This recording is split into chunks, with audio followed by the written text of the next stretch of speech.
We've always been told the English Mastiff is a British icon, but the genetic evidence tells a completely different story. It doesn't begin in Britain at all. It starts in ancient Mesopotamia, 650 BC, where these giants were already tools of empire. The truth about the Mastiff is that history got the origin story wrong, and the DNA is finally setting the record straight. That detail changes the entire frame.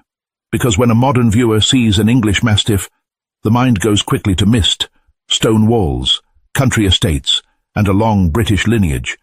Yet the earliest visible trace points somewhere else entirely, to a world of carved stone, armies, and empires that understood large dogs as tools of presence and control.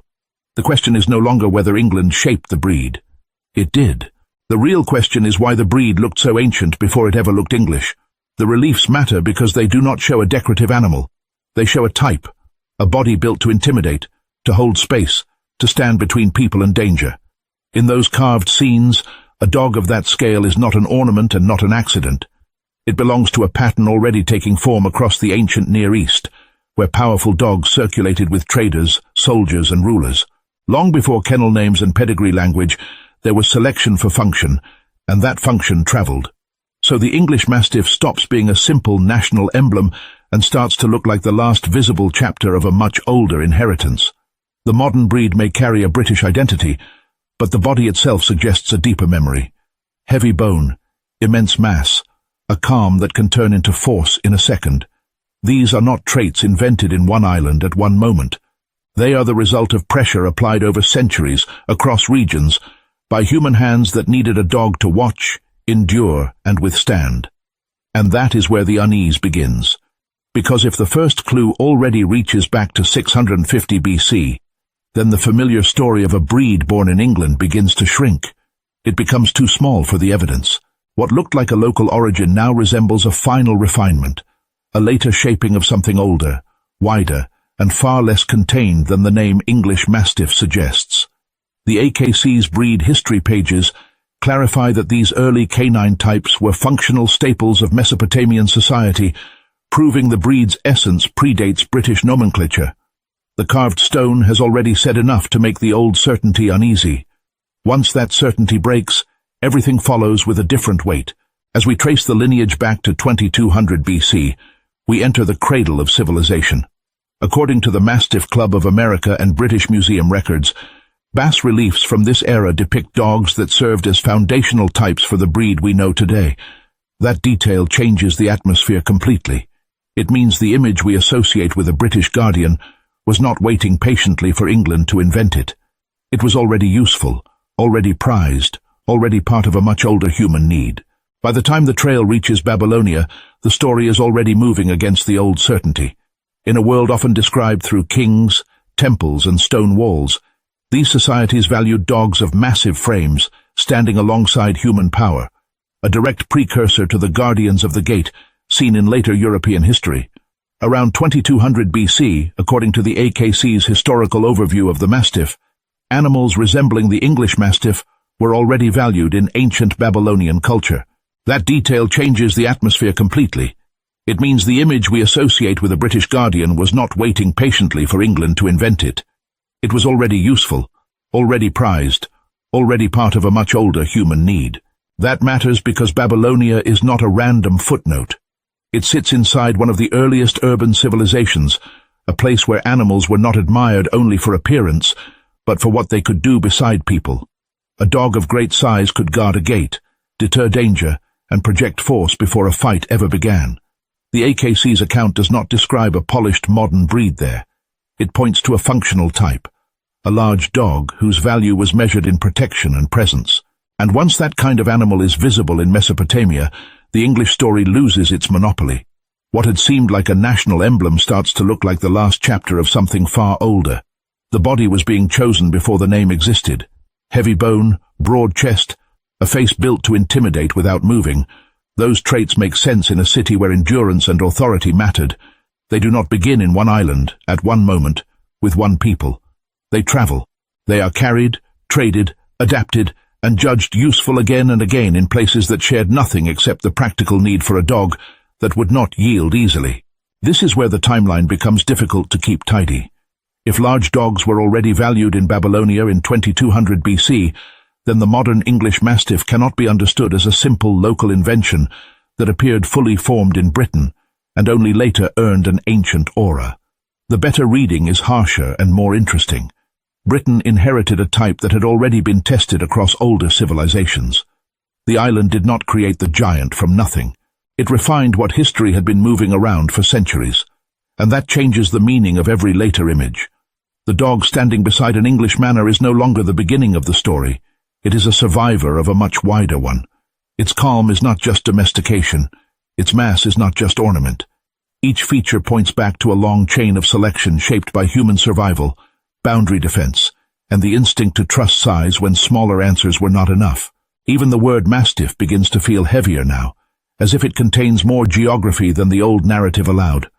A dog linked to Babylonia, and then later to Britain, is already crossing the borders that breed histories usually try to keep neat. The old sequence breaks apart, and in the gap that opens, a different origin starts to appear. Not isolated, not purely English, but ancient, shared, and spread across the early map of civilization. If this first displacement already feels unsettling, that is because it should. Once Babylonia enters the picture, the story stops belonging to one nation and starts belonging to an older world. And the next clues push even farther outward. By the time Rome was turning violence into spectacle, these dogs had already stopped belonging to one clean origin story. In the arena, a massive dog with the same heavy frame and guarded stillness could be driven into a place where survival itself became part of the audience. The AKC's History of the English Mastiff notes that dogs similar to the Mastiff were taken to Rome and used in combat inside the arenas, even against lions. That detail matters because it breaks the comforting image of a quiet British guardian as something bred only for manor gates and rural fields. Before the breed was admired, it was useful. Before it was protected, it was performed. And Rome did not simply borrow a dog. Rome absorbed one more piece of a larger working tradition and repurposed it for imperial taste. A dog built to hold ground, endure pressure, and intimidate without collapsing could be turned into a symbol of power as easily as a weapon could. In that setting, size was no longer a local trait. It became theatre. The same body that might have guarded livestock or a household boundary in another place could be dragged into a public contest where the crowd read courage, domination, and control into every step. The meaning of the animal changed because the empire changed the stage. That is the twist hidden inside the Roman episode. The dog's reputation did not begin with elegance or companionship. It passed through systems that rewarded force, obedience, and presence under stress. A creature capable of facing a lion in an arena was never going to be remembered only as a farm helper. Its image was being sharpened by human ambition, one public display at a time. And once that happens, the line between function and myth starts to blur. The animal is no longer merely used. It is announced. This also explains why later generations could inherit such a confusing legacy. When a dog is seen in one century as a combat animal, in another as a guard, and in another as a household sentinel, people begin to project meaning onto the body itself. The broad chest, the dense bone, the steady stare all look inevitable in hindsight, as if they had always been there waiting to be named. But those traits were interpreted through Roman power before they were celebrated by modern breeding. The empire gave the dog a public role that outlived the empire's own walls, so the English Mastiff is not simply a descendant of a peaceful rural past. It is also a survivor of a much harsher civic imagination, one that measured animals by what they could withstand in front of a crowd. That changes the emotional weight of the breed completely. What seemed like noble calm now carries the memory of pressure. What seemed like natural composure now looks like the outcome of repeated human selection under demanding conditions.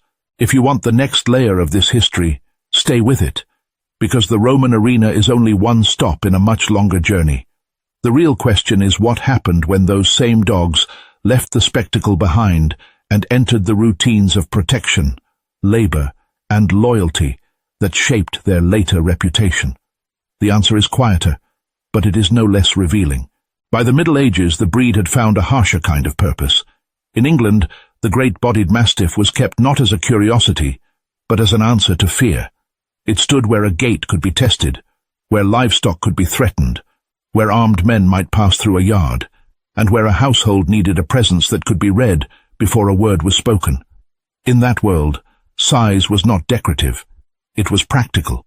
According to the Mastiff history page published by the American Kennel Club, these dogs were used during the medieval period as war dogs and for the protection of property, and that detail matters because it explains how the breed earned its place in human life. Strength alone would not have been enough. It was the combination of force and steadiness that kept the Mastiff useful, and in a time shaped by raids, disputes, and unstable ground, usefulness was survival. A medieval owner did not keep such a dog for softness. The animal had to hold its ground under pressure, move when commanded, and remain steady when strangers approached. That is why the old reputation of the Mastiff never depended only on appearance. A massive head and a heavy frame could impress, but they could also fail if the temperament was wrong. What was valued was a body that could confront danger, and a mind that did not break when the moment came. The breed's later image as calm and dependable begins here, in a period when those qualities were earned in the roughest possible setting. The loyalty people admired was not abstract affection. It was the daily confidence that a threshold could be defended. This is where the medieval story deepens. The same dog associated with protection could also be linked to war, and that dual role says a great deal about the age that shaped it. In battle, a Mastiff was not a symbol. It was an asset. On a property, it was not a decoration. It was a boundary. The breed moved between those two spaces because human society needed animals that could absorb tension without becoming chaos themselves. And when that happened again and again across generations, selection began to favor a particular kind of dog, massive, controlled, and unmistakably present. That helps explain why the Mastiff endured while so many other lines faded from memory. The breed survived because it kept proving its value in ordinary life, not only in extraordinary scenes. A farm, an estate, a road leading to a manor, a yard where strangers might appear after dark. These were the places where its reputation was built. The emotional texture of the history changes here. There is less spectacle now, but more intimacy with human vulnerability. The Mastiff was close enough to danger to matter, and close enough to people to be trusted with it. The result was a reputation that traveled faster than the dogs themselves. By the later medieval imagination, a Mastiff could mean protection before it meant breed identity. The body became shorthand for reliability. The silence of the dog, the way it waited rather than wasted motion, the pressure of its presence at a doorway, all of that began to define the type in the public mind. And yet even this English phase was only a refinement, not the beginning. The medieval world did not invent the breed's depth. It sharpened it for local use. If you are tracing the family line closely, this is the moment to stay alert, because the next shift is not about whether the Mastiff was strong enough. It is about what happened when human needs changed, when old roles disappeared, and when the breed had to justify itself again in a different century. That turn will reveal why survival can depend on more than strength, and why a dog once valued for war and property could still leave a mark on the modern imagination. At Agincourt, history usually belongs to the men who carried banners and names, but in one narrow corner of that battlefield, survival was tied to something quieter, a female Mastiff standing between Sir Piers's leg and the violence around him. As documented in the AKC's historical archives on the breed's origins, she kept him safe until help reached him. That detail changes the entire shape of the story. Up to this point, the lineage could be traced through broad patterns of ancient working dogs, through empires, roots, and selective breeding. Here, it becomes personal. The continuity of the breed is no longer only a matter of distribution, it is a matter of memory carried inside one household. Sir Piers's leg did not simply survive a battle, he became the living center of a line that would later be associated with Lyme Hall, in England, where the Mastiff presence was kept alive across generations. The tale attached to that place is not decorative family legend. It is the kind of inheritance that gives a breed a face, a location, and a reason to remain legible to history. Lyme Hall turns the English Mastiff from a distant tradition into something documented and domestic, anchored in a specific estate, rather than lost in the haze of older continental ancestry. That is why Agincourt matters so much. It is not only a medieval episode of rescue, it is the point where a long, ancient type of dog enters a narrower English frame without losing its depth. The dog at the battlefield was not a new invention shaped by one noble house. She was the bridge between older utility and future preservation, The body that had already been valued for endurance now mattered in a more intimate way. As a guardian of a person, then as the seed of a remembered line, a single act of protection became proof that the breed could outlast the world that needed it. And there is something striking in that shift. Earlier, the story moved through armies, cities, and the broad reach of Eurasian dog history. Now it contracts into a human bond small enough to name. One night, one female Mastiff, one estate that held onto the line after the battlefield had faded. This is where the English chapter stops being an echo of distant origins and starts becoming a record of survival under English stewardship. Not creation from nothing, but preservation through attachment. If you are following the thread closely, this is the place to slow down and let the implications settle. The old assumption was that the breed's English identity was the beginning. Agincourt shows something more exacting. England did not merely host the Mastiff, it inherited, guarded, and transmitted it. The family line at Lime Hall preserved what war had nearly extinguished, and that preservation matters because every modern image of the giant, steady, watchful English Mastiff still carries the weight of that rescue. The battlefield didn't define the breed, it secured its future, anchored to one house, one name, and one line that would survive long after the arrows stopped falling. But the real evidence isn't found in legend. It's written in the code. DNA analysis now offers a precision that folklore never could. The old picture had a kind of confidence to it. Giant dogs on English soil, shaped by English needs, carrying an English name, and somehow standing in for a single national origin. But the genetic record complicates that certainty in a way no romantic story can. According to the American Kennel Club's history of the Mastiff, the modern English Mastiff is tied to an ancient lineage of large dogs associated with war and guarding in early England.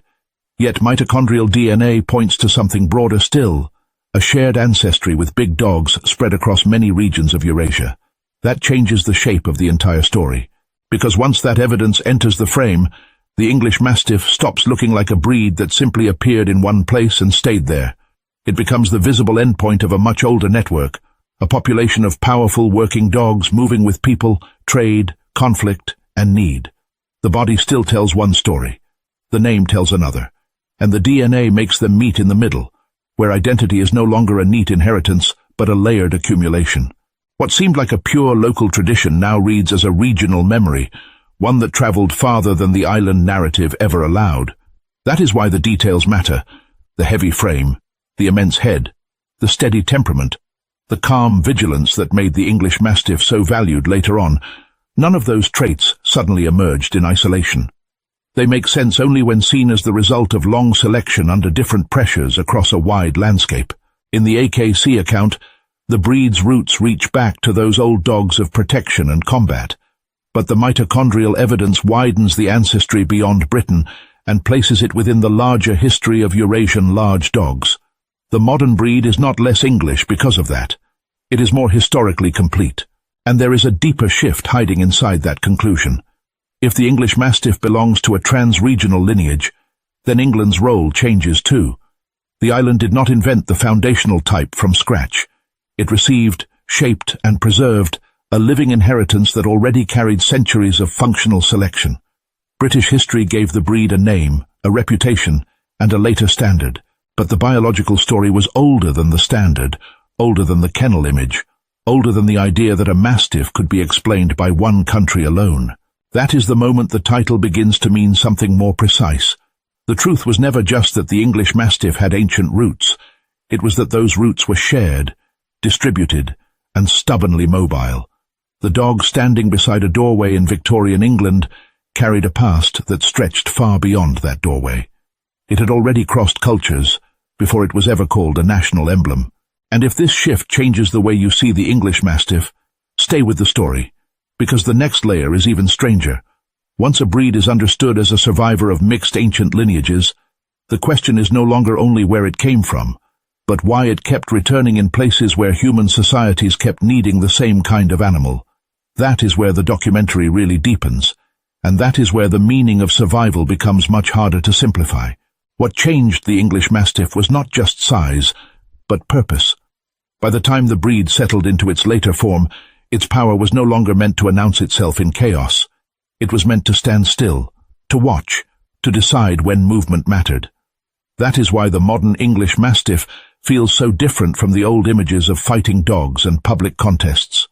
The body is still immense, but the temperament is quieter, as if centuries of selection had taken the edge off force without taking away authority. The American Kennel Club describes the modern Mastiff not as a product of brutal training, but as a result of selective refinement for stability, a testament to a temperament that values presence over aggression. That detail changes everything, because it means the breed did not survive only by being feared. It survived by being trusted. A dog that could anchor a household had to do more than intimidate intruders. It had to live near children, sleep near doors, and remain steady in the ordinary tensions of daily life. The modern Mastiff carries that balance in its posture. It does not need to rush. It can afford to wait. That calm was not an accident of comfort. It was a trait shaped by long use. A guardian that panicked would be useless. A giant that overreacted would be dangerous to the very people it was meant to protect. So selection favored restraint, patience, and a kind of measured confidence that feels almost architectural. The result is a dog whose strength is obvious, but whose discipline is even more important. In that sense, the English Mastiff became less like a weapon and more like a living boundary. That older reputation was already visible in the words of Sydenham Edwards in the 16th century, when he described the Mastiff as the noblest of the family. He stands alone, and all others sink before him. The phrase sounds ceremonial, but it also reveals how people read the breed, as dignified, courageous, and generous rather than merely brutal. Edwards was not describing a creature built for spectacle alone. He was describing a presence that could dominate a space without losing composure. The genetic story makes that reality impossible to ignore. If the English Mastiff descends from ancient working dogs spread across Eurasia, then its modern calm is not a softening of identity. It is a refinement of it. The same lineage that once had to hold ground in harsh environments later had to fit inside homes, estates, and changing human expectations. The breed did not abandon its past. It distilled it. So when people look at an English Mastiff and see a gentle giant, they are not seeing a contradiction. They are seeing the outcome of a very old negotiation between force and control. The dog became famous not because it forgot how to defend, but because it learned when defense could be silent. That is why the next part of its history matters so much. Once a breed is defined by restraint, the question is no longer whether it can protect, but how often human societies needed exactly that kind of protection and kept returning to it again and again. By the 19th century, the English Mastiff was already being trusted in a very practical way, to guard properties and to assist hunters in England. That detail matters, because it shows a breed valued not for ornament, but for judgment. Its massive frame was one part of the story. Its habit of watching, waiting, and responding only when needed was the other. In the account preserved by the AKC in Mastiff history, where the breed originated, the dog appears less like a symbol and more like a tool of continuity, shaped to stand between a human life and whatever threatened it. Yet the same qualities that made the English Mastiff useful also made its survival vulnerable. A dog of that size asks for food, space, and steady breeding. When societies begin to fracture, breeds like this do not simply drift along with history. They feel every disruption first. After the 2 world wars, the population of Mastiffs fell sharply. Food was scarce. Breeding programs weakened. Entire lines that had taken generations to stabilize suddenly had no guarantee of tomorrow. The English Mastiff had carried itself through centuries of work, but modern conflict nearly stripped away the conditions it needed to exist at all. That is the part of the story people miss when they picture a giant, calm dog standing still beside a fireplace. The stillness was earned, and it was fragile. In the years after World War I, and again after World War II, the breed did not merely decline in number. It came close to losing the very continuity that connected it to its older past. What had survived invasions, estates, hunts, and long European circulation now depended on something much narrower: human memory, stubborn care, and the decision of a few breeders not to let the line vanish. The AKC's breed history makes that reconstruction plain. Dedicated breeders stepped in and helped rebuild the English Mastiff when scarcity and interrupted reproduction had pushed it toward collapse. They were not creating a new dog from scratch. They were recovering a damaged inheritance. Each mating choice, Each preserved trait, each effort to restore size and steadiness, carried the weight of a lineage that had already been narrowed by war. So the animal seen today is not an accidental survivor of the 20th century. It is the result of rescue, selection, and refusal. And once that is understood, the earlier image changes too. The English Mastiff was never simply a giant that happened to endure. It was a giant repeatedly asked to justify its place in human life. In the 19th century, it held estates and followed hunters.